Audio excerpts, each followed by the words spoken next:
Welcome back, guys, or if you're new to my channel, this is Automotive Anonymous, and today we're going to talk about the pros, the cons, the pricing, and the 0 to 60 of the all-new Subaru Crosstrek Hybrid. But if you are new to my channel, it's worth mentioning that since 2019, I've actually been a Subaru owner myself. I started with a 2019 Subaru Crosstrek Premium. I owned that for about 2 years, and then I moved on to a Subaru Outback Wilderness, which I owned for about 3 years, and most recently we have a 2025 Subaru Forester in the family. But beyond all that, I've also driven all 4 trim levels of the new hybrid Forester, so I've had a lot of bum time in the seat of the new hybrid system that Toyota and Subaru have kind of co-developed, and today we have a lot to talk about. If you get anything out of this video, if you find it insightful in any way, please consider liking this video. Comment your thoughts and opinions below. Do you think it's worth waiting for the new Crosstrek Hybrid, or would you rather just purchase now at a better price? And subscribe if you haven't already. And additionally, huge thanks to the Twin Falls Subaru, a dealership that sells below MSRP, and they're willing to ship anywhere in the country. And with that said, let's dive right into this review. It's also worth mentioning that the new 2026 Crosstreks are expected to start arriving at dealerships in November of this year. So we still have a few months before the actual production models are out. There's also going to be 2 new paint colors offered.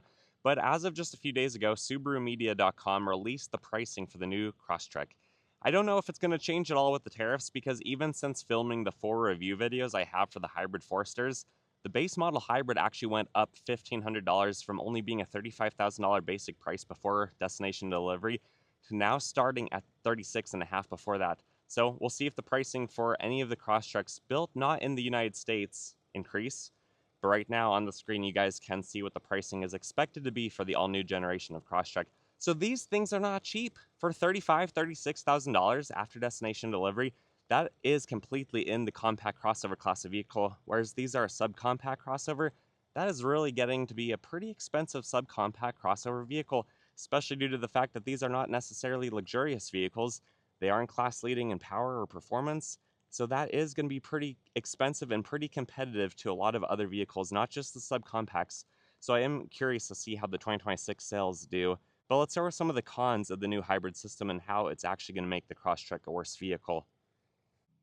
I'm going to overlay on the screen the acceleration of this 2.5-liter sport hybrid in sport mode compared to a Forester hybrid, which is also a sport trim level, so that you guys can see that the vehicles are pretty similar in their overall performance. Granted, the Forester does weigh a couple hundred pounds more, but in all my testing of the new Forester hybrid, it's actually only been about 0.2 of a second faster 0 to 60 at around a mile above sea level compared to the non-hybrid. So even though it has about 14 more peak horsepower, it's really not any quicker, which is kind of surprising because the electric motor on the hybrids makes 118 peak horsepower, 199 pound-feet of torque, but because the electric motor is only there to supplement the lower RPMs of the naturally aspirated engine, which in the hybrid Subaru case is actually a detuned Atkinson engine only making around 160 peak horsepower, you really don't actually have a whole lot more performance than you do in the regular non-hybrid, especially due to the fact that these vehicles do weigh on average about 300 pounds more than their non-hybrid counterpart, which does relate to one of the pros that we'll talk about in a few minutes.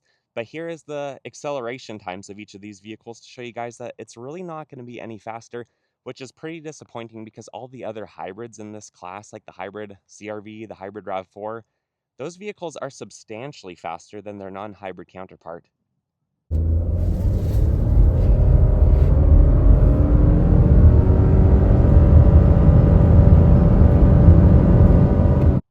The next con is that on the hybrid Subarus, you lose your spare tire, which is pretty disappointing, especially due to the fact that this vehicle is literally named Crosstrek, like it's meant to cross some terrain and some trek and to really have a good time.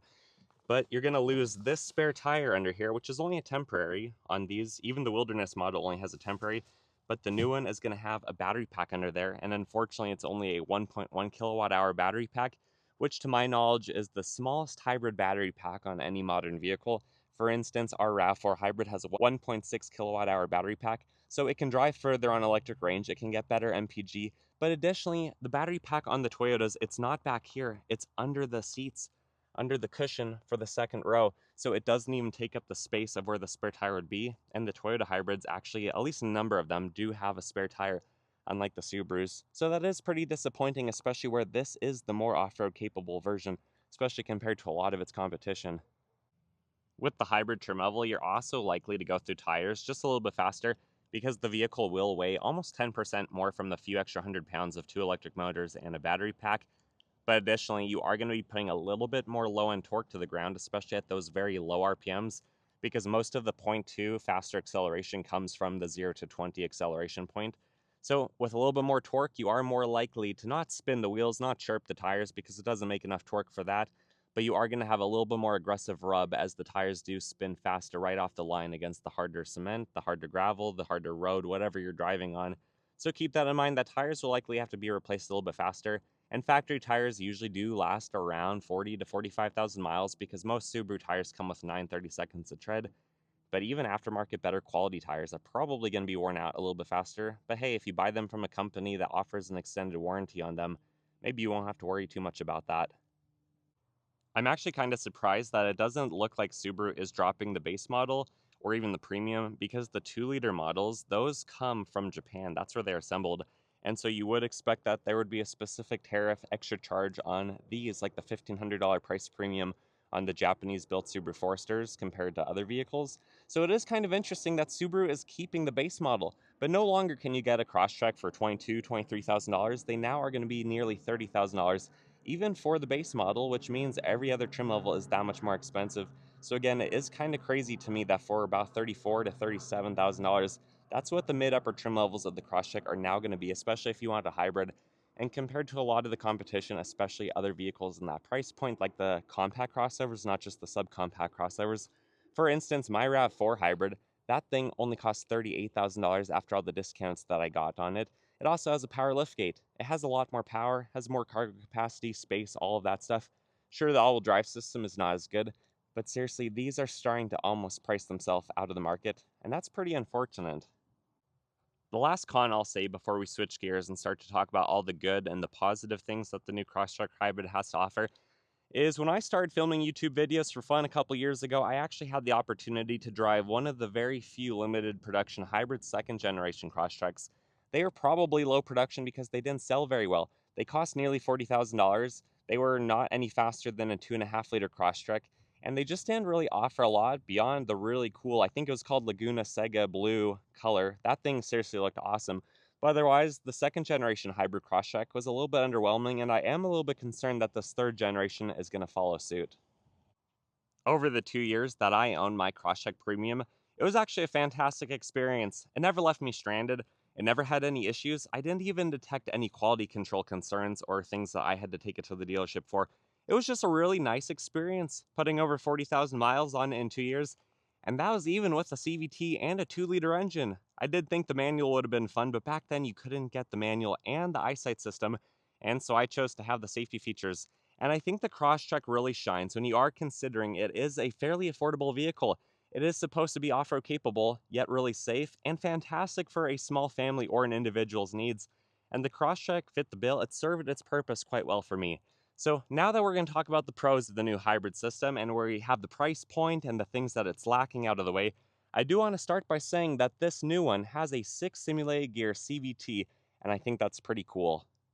It's also really neat that you can see the transmission connected to the bottom of the back of the Boxer engine. So this one is not a hybrid. This is a sport. This has the 8 simulated gear CVT, probably the TR580, I believe it is. But what's kind of interesting about the new hybrids is the 6-speed is not the Toyota RAV4 transmission. There's a lot of differences between the two, and sure, it might have some of the Toyota tech and some of the design behind the hybrid system, but this is not going to be the hybrid system from the Toyota. You guys have to keep in mind that this is a longitudinally mounted engine.